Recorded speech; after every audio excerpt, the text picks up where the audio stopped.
Hello, I'm Dr. Terry James Gingras, and this is Dr. G's ADHD Chat, a show trying to make the world safe for ADHDers. I'm a clinical neuropsychologist in private practice, and I'm also the father of a couple of ADHDers. And I married into a whole family full of ADHD. And when I first started out, having kids and all that, there was no such thing as ADHD. So it's been a long pull. And what I hope to do here a little bit today is start getting people ready for school. I know we still got, for most people, probably pretty close to a month left before got to really worry about it. But I want to talk a little bit about learning styles, okay? Because ADHDers, a lot of people kind of think that maybe ADHD is some kind of learning disability. And basically, what ADHD is a neurologic difference, okay? Your brain is different, or your child's brain is different from the neurotypical brain, okay? It's a little bit heavy on the ability to learn quickly. I mean, the back part of the brain, which is where all the memory is well developed for with all pretty much all ADHD kids. It's the front part, the how the procedure for learning stuff comes in. That's not really up. It's about 3 years behind the neurotypical uh, kids, and you have, as a result of that, and as a result of basically the way the system is designed, which is really not designed for an ADHD brain, you'll see your child's performance from year to year. I've had the opportunity to, family comes in for an evaluation, and mom's got all the report cards for 8 years or something. And when you look through it, it's pretty amazing because some years they're tearing it up. I mean, they're doing really well, and other years they're not doing well at all. Let's just put it that way. And that's a lot of it has to do with the teacher, okay? And teachers, God bless them all. My mother was a special ed teacher, so um, I know that teachers get no respect, no money, and no opportunity to work with the latest tools. We treat them like an afterthought all the time. They're the last people on the budget, when your county commissioners or whoever are calculating how we're going to spend money. The football field gets new sod, the teachers get a 50-cent increase or something. Anyway, I don't want to get off not too far on that track, but the problem with an ADHD brain is it needs to feel stimulated. It needs to be interested. They need to be interested in what they're doing. It's like, why do we teach mathematics by giving kids 4 worksheets with 20 problems each, instead of getting them to calculate how much lumber they're going to have to buy to build themselves a treehouse?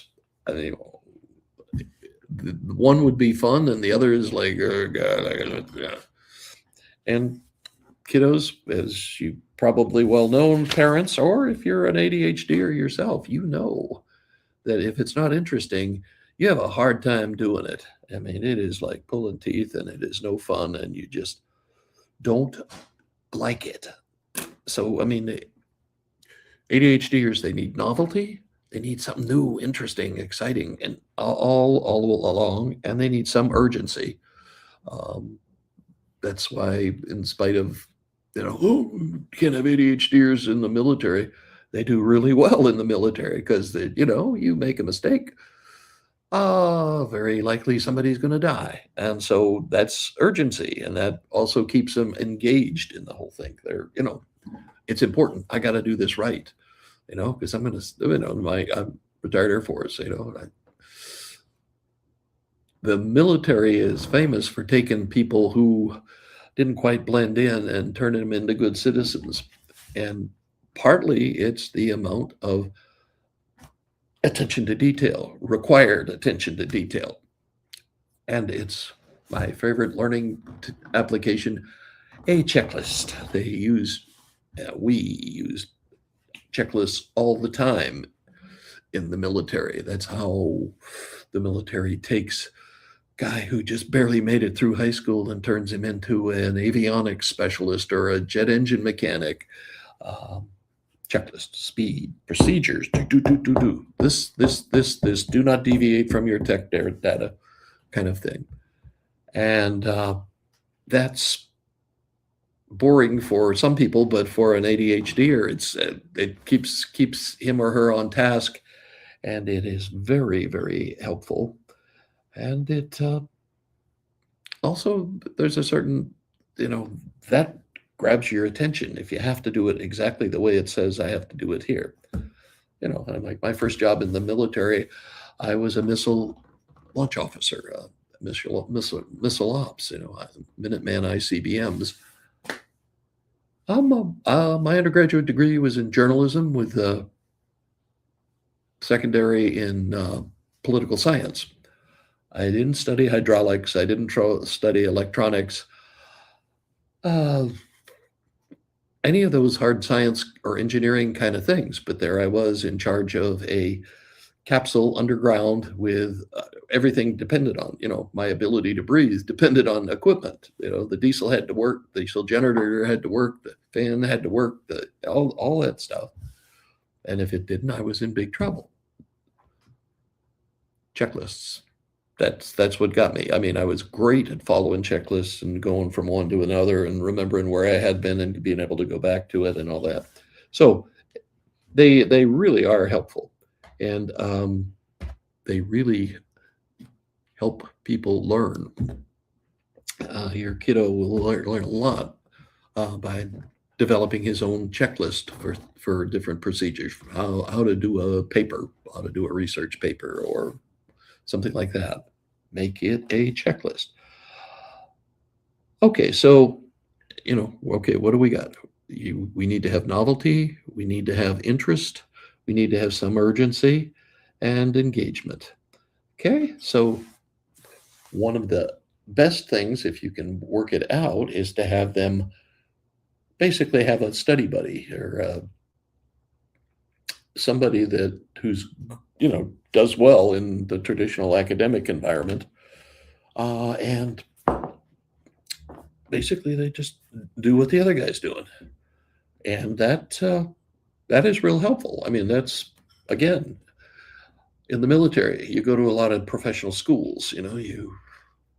Squadron officer school. It's a way of training a junior grade officer, a captain, how to run a squadron, how to be in charge. And it's pretty intensive. I mean, it's like 3 months, and you are taking a test every week for all 3 months. And you go 4 or 5 days to lectures every day, and then at the end of the week, you get a big test on all 4 days of lecture. And we studied as a group. Okay, page 22. Anybody got anything that looks like it should be a question? Boom. And then we went through all of the stuff we had read, taken notes on, and so on, all week long. And most of us did great on the tests, much better than we would have done studying on our own. With kids, it's a little trickier with keeping them on task, but it got one who likes to study hard, and double him up with maybe a little less devoted student. It is a way of helping out, and for your child also, just dictating notes. They've got all these I'm, I used to use a cassette recorder. Some of you have probably remember those. You just do your notes into the machine. Nowadays, they hook it onto uh, your iPhone or your cell phone, whatever it is, and you can copy your study notes and just listen to them instead of having to read them again. Um, and that works out pretty well, actually. We Kids nowadays have so much access to technology. Let's just say it's not impossible to take everything they're supposed to have learned and put it into the computer and have the computer spit it out in little block times.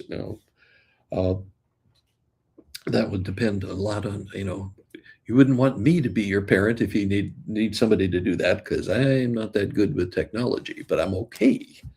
I can manipulate it. I can do this show, and as long as nothing too bad happens, it'll come out on time, and that's great. I mean, that's. But if you're an accomplished computer person, you can probably do a lot more to help your child. Um, and part of it is just one of the interesting things is, and we almost never hear anybody talk about it, is that everybody has a primary way of thinking about the world. It's also the primary way they learn. Okay, some people learn best by read. Just read the stuff and don't bother me, and I'll be all right. That was me. Um, just give me the book and get out of my way, and we'll do just fine on the test. And don't bother me with too many of these fun and game sort of projects. Other people, okay, there are basically verbal learners, there are visual learners, and my experience is that a whole bunch of ADHDers are visual learners. They like to see the pattern. And they very good at seeing it early. They just, oh yeah, that, and this one will go here, and then it's, you know. And other people have to actually manipulate something. They have to uh, draw the picture, or they have to create a macrame something or other, to learn a specific task or a bit of information. You don't get a lot of that. Most everything is pretty heavily oriented to reading, listening to lectures, and taking tests. Okay, that's not always the best thing for an ADHD child. That's not gonna, and you'll be able to tell. I mean, my kid. Well, I have two kids that have ADHD, and they both are visual. They think in pictures. They see the world in pictures. They remember things in pictures. I have one child who is more the reader, and just sit quietly and read my book and don't bother me, and we'll be good. So the good thing about a visual learner is there's lots of way to increase the interest. Okay, it's not like you just give them a pencil and have them draw things on a piece of paper. You can do colors, you can do designs, you can do all sorts of stuff that increase the interest, and that'll help you because they'll get it easier and they'll retain it better. Visual learners they're always the people who remember forever stuff. Do you remember that time? And my wife is always doing this. Oh, you remember that time when we were in Italy? And no, not really. Oh yeah, it was great. And we had, that's a visual. There's a picture. There's a little videotape going off in your head all the time. But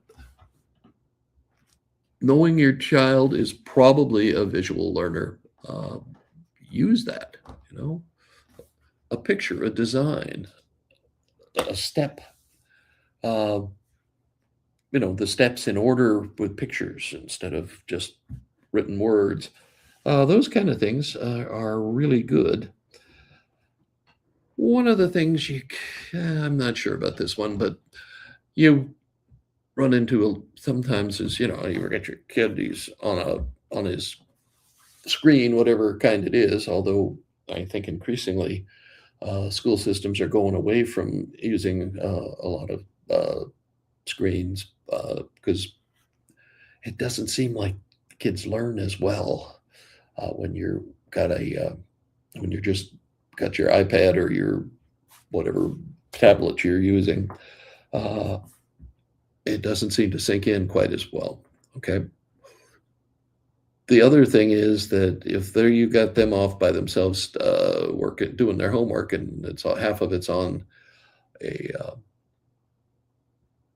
tablet, then you don't know for sure if they have strayed off onto the exciting world of TikTok or whatever they're into. There is software available out there in the world, I'm told. This is not something I have a whole lot of direct experience with, but I understand. Oh yeah, you just get. Well, there's one called Cold Turkey, which is okay, whatever. But they just that apparently will block all the fun sites, I guess, and so they have to stay on task, and that's important. I mean, you just need them to be. Um, well, pretty much devoted to what they're supposed to be doing, and not have easy accessibility to something that's more fun. Uh, that's the biggest deal I think of all with ADHDers. They're visual learners. They need some intensity. They need a reason. Um, I mean, some of the school systems that use like project-based learning, yeah, ADHDers love that stuff. Oh, if I can learn my geometry by building a roof on a house, I'm all for it. And they do tend to do better if they have a task that they actually need to accomplish. That also increases the urgency and makes it the priority, and it tends to get done, and everybody learns, and everybody's happy, ideally. And that's what we need to see. We need more individualized learning and project incentive sort of things. You give an ADHD a couple of sheets of math problems to do, and yeah, just turn it in at the end of the week. Good luck. Any of you parents out there ever had the experience of being told by the teacher he's not turned in any homework in 2 weeks, and then you go to his book bag or her book bag, and all the stuff is down there wadded up at the bottom of the book bag? We had that. I could never understand that. You did the work. You got the hard part out of the way. Why did you not turn it in? Well, I forgot, or and it was some teachers would run right through and make them, give me your homework, give me your homework, give me your homework, and some of them just had a thing in the back of the room or on their desk. Just put your homework here when you come in. He'd be having a good conversation with somebody, and he wouldn't be paying attention, and he'd just go sit down and forget all about his homework over and over and over again. And this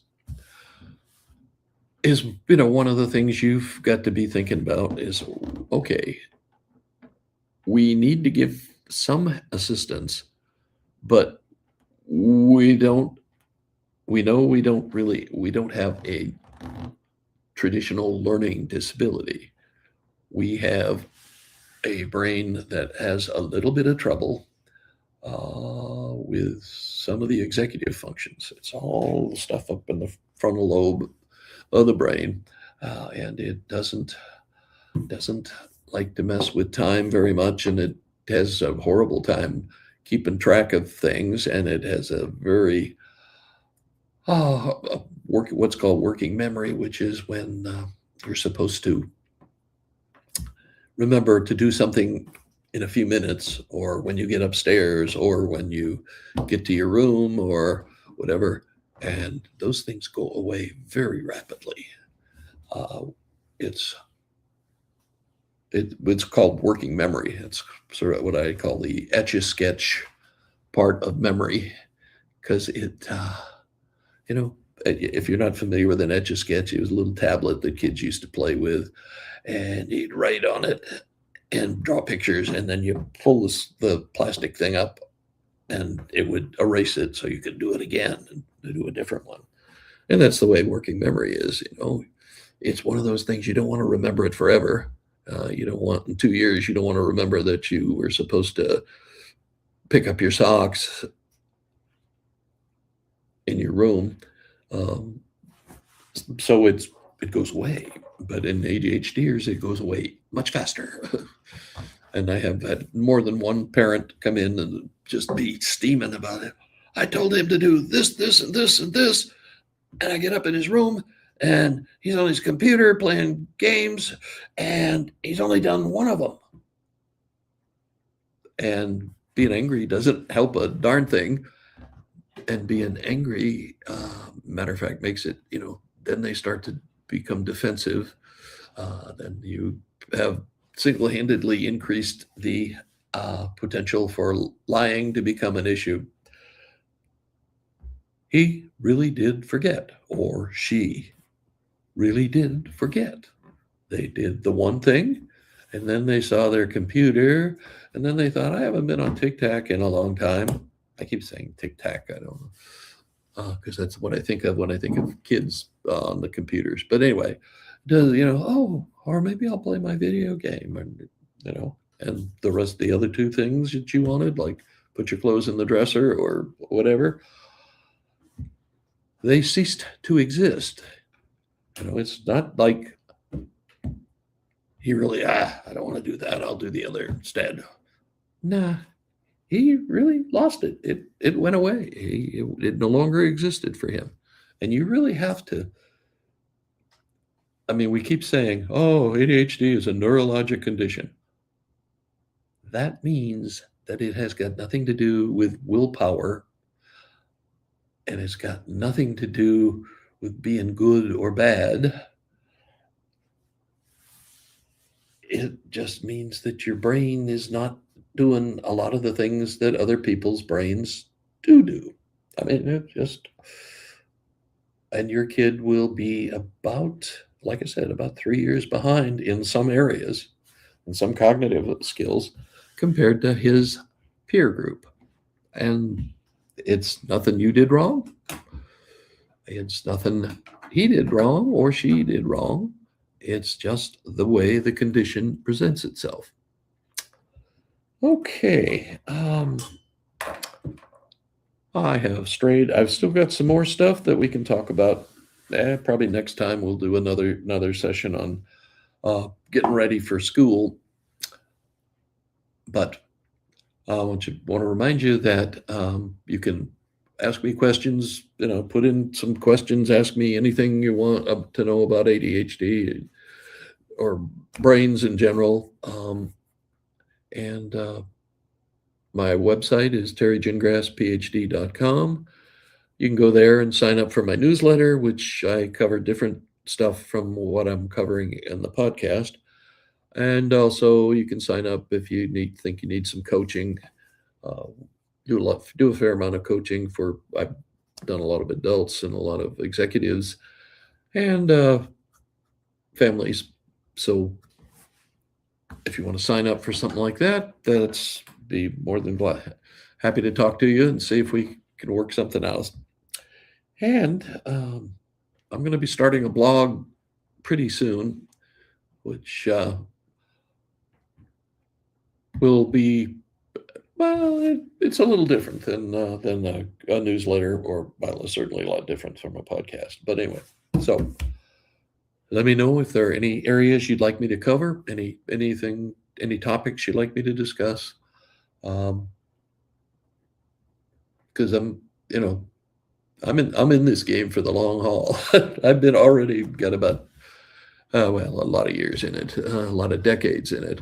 Um, when my firstborn, well, not my firstborn, my ADHDer, the one that was obvious, who is obviously the hyperactive one, um, that obvious to anybody who saw him. Um, the I didn't know what was going on. I had absolutely no idea what was happening, and frankly, I imagined a lot of worse things than ADHD. And then we started finding more and more information, and more research was started being done, and pretty soon it was like, oh, this is what this is. And now, then I became the guy in my town that did most of the evaluations, and hey, life was better, much better. Okay, we will catch you next time, and thank you for showing up. And remember, we're trying to make the world safer for ADHD.